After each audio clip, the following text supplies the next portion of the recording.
Assalamualaikum warahmatullahi wabarakatuh. Innal hamdalillahi nahmaduhu wa nasta'inuhu wa nastaghfiruh wa na'udzu billahi min shururi anfusina wa min sayyiati a'malina. Man yahdihillahu fala mudhillalah wa man yudlil fala hadiyalah. Asyhadu an la ilaha illallah wa asyhadu anna Muhammadan abduhu wa rasuluh. Allahumma salli wa sallim ala nabiyyina Muhammadin wa ala alihi wa ashabihi ajma'in, amma ba'd.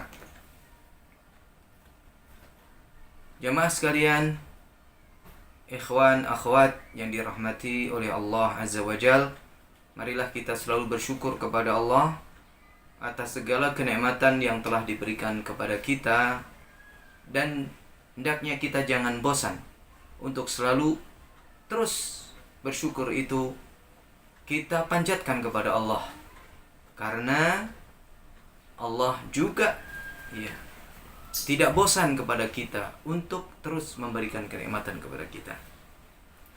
Ikhwas sekalian yang dirahmati oleh Allah, sahabat Nabi SAW yang akan kita bahas di kesempatan ini adalah seorang sahabat Nabi yang mulia yang bernama Nu'aim bin Mas'ud, yaitu bernama Nu'aim bin Mas'ud radhiyallahu anhu.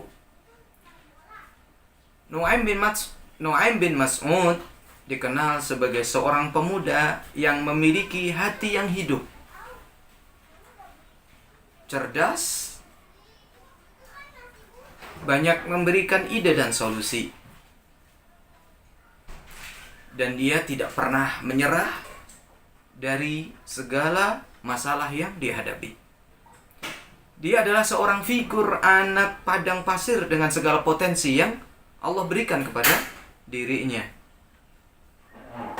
Dan dikala Rasul sallallahu alaihi wasallam diutus menjadi seorang nabi, beliau masih dalam keadaan lalai dan belum beriman kepada Rasul sallallahu alaihi wasallam.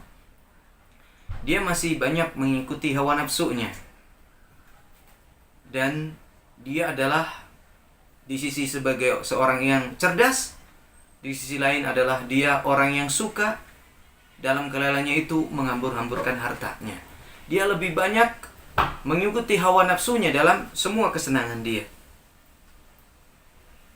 Dia tinggal di Ghatafan, dan dia selalu sering ke Madinah berkumpul dengan orang-orang Yahudi di sana.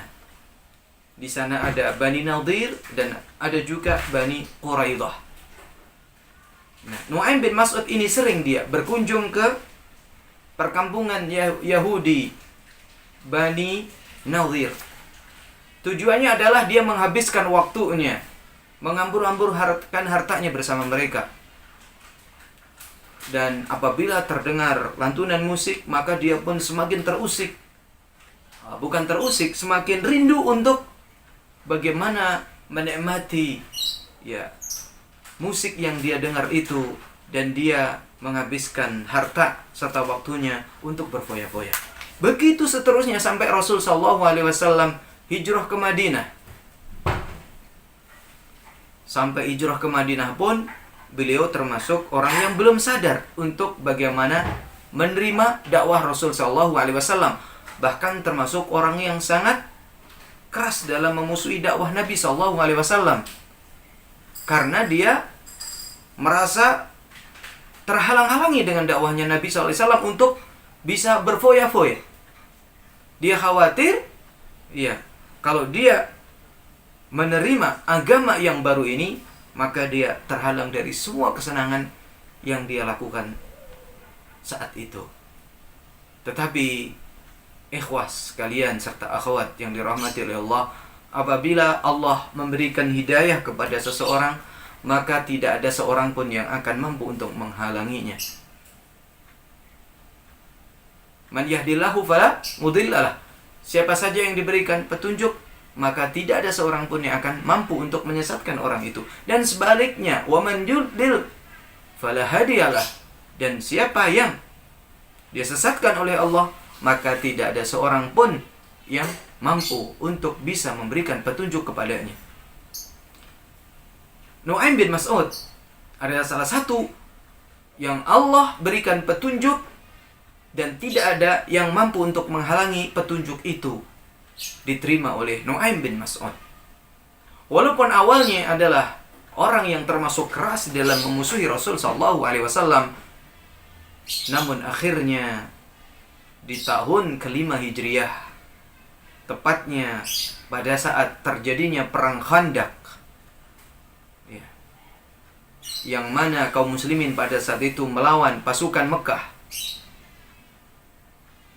yang pasukan Mekah ini bergabung dengan pasukan Ghatafan, dibantu oleh pasukan dari orang-orang Yahudi yang ada di Madinah, yaitu Bani Nadir dan Bani Quraidah. Jamaah yang dirahmati oleh Allah Azza wa Jal, ikhwan dan akhwat semuanya, kalau kita ingin melihat kisah keislaman Nu'aim bin Mas'ud ini, maka tidak lepas dari cerita tentang perang Khandaq itu sendiri, atau yang disebut dengan perang Ahzab.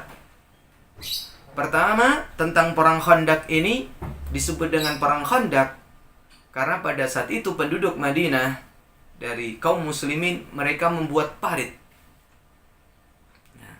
Parit yang begitu panjang dan begitu lebar di tengah-tengah panas teriknya matahari di padang pasir.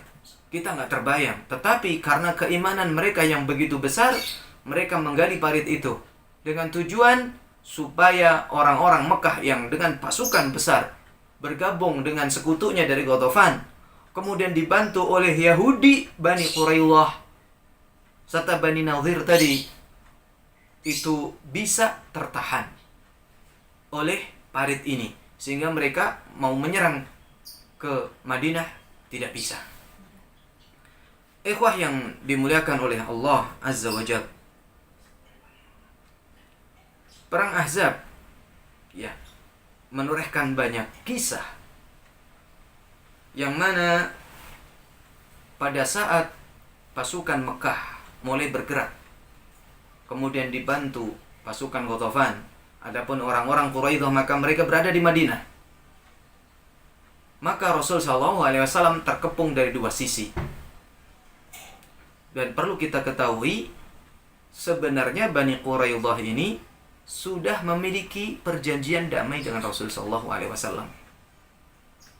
bahwa mereka siap melindungi kaum muslimin apabila terjadi perselisihan dengan orang kafir Quraisy. Tidak akan pernah ya Bani Quraidah ini membantu mereka, bahkan apalagi menyerahkan kaum muslimin kepada orang-orang yang ada di Mekah dari kalangan kafir Quraisy. Tetapi karena terkena hasutan dari Bani Nadir, maka Bani Quraidah ini pun akhirnya berani untuk membatalkan perjanjian itu. Padahal mereka sendiri dari sisi posisi, dari sisi kekuatan, mereka tidak akan pernah mampu untuk melawan kaum muslimin yang ada di Madinah pada saat itu. Tetapi karena terhasut oleh Yahudi Bani Nadir, hasutannya adalah bahwa sekarang yang akan menyerang Rasul atau menyerang Muhammad adalah dua pasukan besar, ya, dari kafir Quraisy dan dari Ghatafan. Mereka pasukannya besar dan dipastikan mereka akan menang.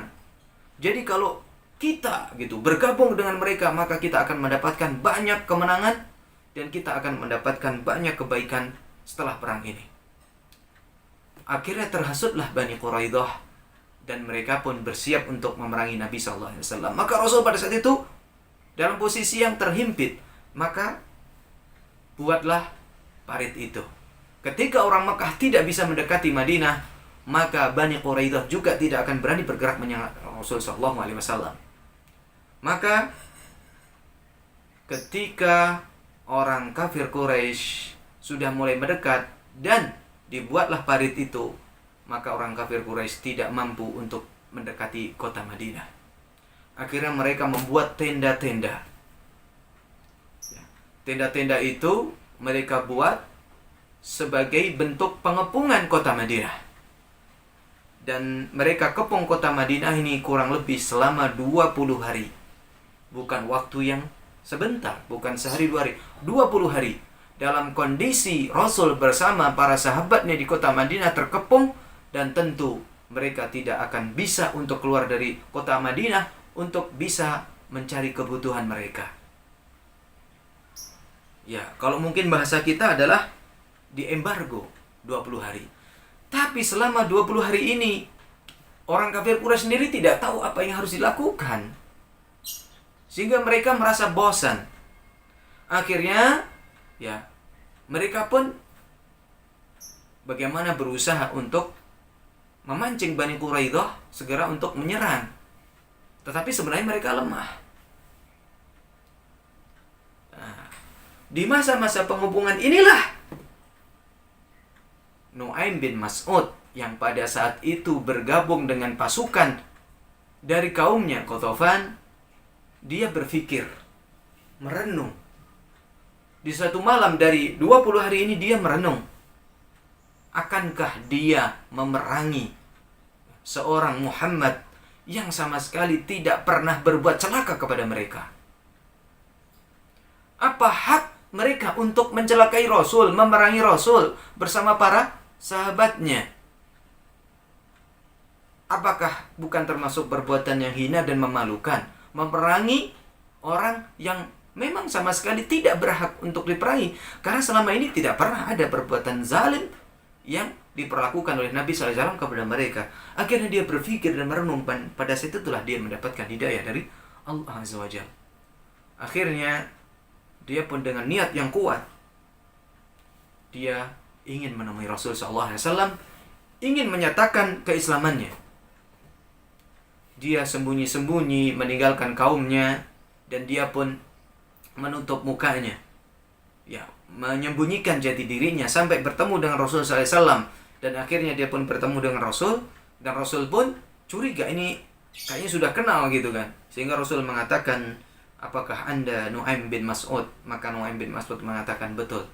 Kemudian sama Rasul ditanya untuk apa ya datang ke sini, dan Nu'aim bin Mas'ud mengatakan bahwasanya dirinya ingin masuk Islam dan ingin bersyahadat.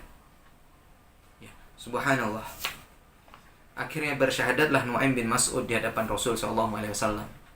Karena Nu'aim bin Mas'ud ini sudah dikenal dengan kecerdasannya, dengan ide-idenya yang baik, maka Rasul pun menyampaikan kepada Nu'aim bin Mas'ud ini, ya, untuk bagaimana melemahkan pasukan-pasukan yang sedang menyerang atau sedang mengepung Rasul SAW ini. Dengan dikatakan kepada Nu'aim bin Mas'ud, al-harbu khid'ah. Al-harbu khid'ah. Bahwasanya peperangan itu adalah tipu daya. Barang siapa yang bisa melakukan tipu daya dengan baik, maka musuh akan kalah. Kemudian Nu'aim bin Mas'ud pun, ya, diberikan amanah oleh Rasul SAW untuk, ya, memberikan sesuatu ide atau pikiran gagasan yang bisa untuk melemahkan mereka. Maka Nu'aim bin Mas'ud pun, ya, melakukan apa yang menjadi perintah Rasul SAW itu, dan dia ingin bagaimana persatuan 3 kubu tadi, Bani Quraidah, kemudian Ghatafan, kemudian kafir Quraisy tadi pecah belah. Akhirnya mereka pun datang, Nu'aim bin Mas'ud datang ke Bani Quraidah. Dia menyampaikan bahwasannya kalian adalah penduduk Madinah, dan kalian, ya, di hadapan Rasul SAW memiliki perjanjian, ya, dengan Muhammad memiliki perjanjian. Maka bagaimana anda bisa terhasut dan bergabung dengan orang-orang kafir Quraisy untuk memerangi Muhammad? Padahal kalian tidak tahu bahwasanya di sana, ya, kafir Quraisy itu memiliki keinginan yang lain di dalam memerangi Muhammad. Ya, bisa jadi ketika nanti sudah berperang dan mereka menang, mereka akan banyak ghanimah dan kalian ditinggalkan begitu saja. apabila kalian kalah atau pasukan mereka kalah, pasukan Makkah kalah, mereka akan pergi dan meninggalkan kalian sementara kalian tidak mampu untuk melawan Rasul dan para sahabatnya. Maka kalian nanti akan mendapatkan serangan dari Muhammad dan para sahabatnya, dan kalian tidak mampu untuk menandingi serangan itu sementara kalian sudah membatalkan perjanjian. Dan diceritakan bahwasanya orang Yahudi itu menyobek perjanjian itu, dalam arti mereka membatalkan perjanjian. Maka mereka pun berpikir bahwasanya apa yang diberikan nasihat dari Nu'aim bin Mas'ud itu benar, ada benarnya. Maka mereka bertanya, apa yang saya harus lakukan? Maka Nu'aim bin Mas'ud pun memberikan masukan kepada mereka, maka kalian harus meminta jaminan dari mereka agar tokoh-tokoh mereka berperang bersama kalian, sehingga kalian akan berperang dengan bersama tokoh itu di barisan kalian hingga titik terakhir, ya. Sampai kalian yang meninggal duluan atau mereka yang mati duluan. Maka mereka menerima nasihat dan masukan dari Nu'aim bin Mas'ud ini. Setelah itu dia pun pergi menemui pasukan kafir Quraisy yang pada saat itu dipimpin oleh Abu Sufyan bin Harb. Maka dia pun menemui Abu Sufyan bin Harb. Kemudian disampaikanlah kepada Abu Sufyan bin Harb dengan mukaddimah bahwasanya kalian tahu tentang saya, dan kalian tahu tentang kecintaan saya kepada kalian, dan kalian juga sudah tahu bagaimana kebencian saya terhadap Muhammad. Maka saya sebagai orang yang dekat dengan kalian akan memberikan beberapa nasihat dan masukan. Maka Abu Sufyan pun bertanya, masukan apa itu? Dia menyampaikan bahwa Bani Quraidah mereka telah memperbaiki perjanjian kembali dengan Nabi Muhammad. Yang selama ini mereka telah membatalkan, mereka menyesal. Dan mereka mengirim surat kepada Muhammad untuk memperbaiki perjanjian itu, dan mereka menyampaikan ingin memutus kerjasama untuk memerangi Muhammad. Dan mereka berjanji apabila mereka nanti mendapatkan orang-orang kafir Quraisy akan diserahkan kepada Muhammad, dan agar Muhammad bisa membunuh mereka. Mendengar perkataan seperti ini, maka Abu Sufyan pun percaya. Akhirnya Abu Sufyan yang memang memiliki kecerdasan ini, walaupun percaya tapi dia ingin mengetes langsung, benarkah apa yang disampaikan oleh Nu'aim bin Mas'ud ini. Maka dia mengutus anaknya untuk ke Bani Quraidah. Di hari Jumat, pada saat itu datanglah anaknya Abu Sufyan bin Harb ke Bani Quraidah dan menyampaikan kepada mereka bahwasanya kita sudah mengembargo Muhammad dan sahabat-sahabatnya di Madinah, dan kita sudah merasa bosan, sudah 20 hari. Bagaimana gitu? Bagaimana kalian ini? Apakah bisa gitu membantu kami, bergabung bersama kami kemudian menyerang? Bani Quraidah mengatakan besok adalah hari Sabtu, dan kita tahu orang Yahudi itu kalau hari Sabtu mereka tidak berbuat apa-apa. Besok adalah hari Sabtu, kami hari Sabtu tidak melakukan apapun.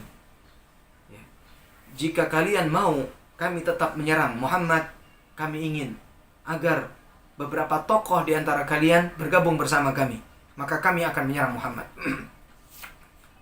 Mendengar hal itu, maka anaknya Abu Sufyan bin Harb ini pun menyampaikan kepada ayahnya. Ternyata apa yang dia dengar dari Nu'aim bin Mas'ud ini benar, bahwa pasukan Bani Quraidah ingin ada orang-orang kafir Quraisy yang diserahkan, dan mereka takut. Sehingga Abu Sufyan mengatakan, tidak, saya tidak akan mengutus seorang pun untuk bergabung bersama mereka. Bahkan disebutkan di situ, sekalipun adalah binatang yang harus diutus untuk bisa bergabung dengan Bani Quraidah, maka tidak akan pernah.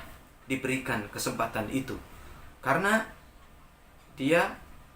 Abu Sufyan sudah mendapatkan informasi bahwa yang akan diserahkan kepada Bani Quraidah nanti akan diserahkan kepada Nabi Muhammad, kemudian nanti pasti akan terbunuh.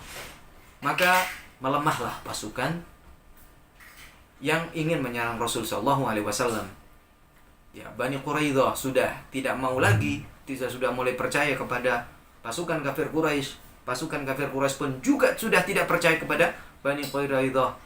Dan demikian pula dengan pasukan Ghatafan, yang mana di situ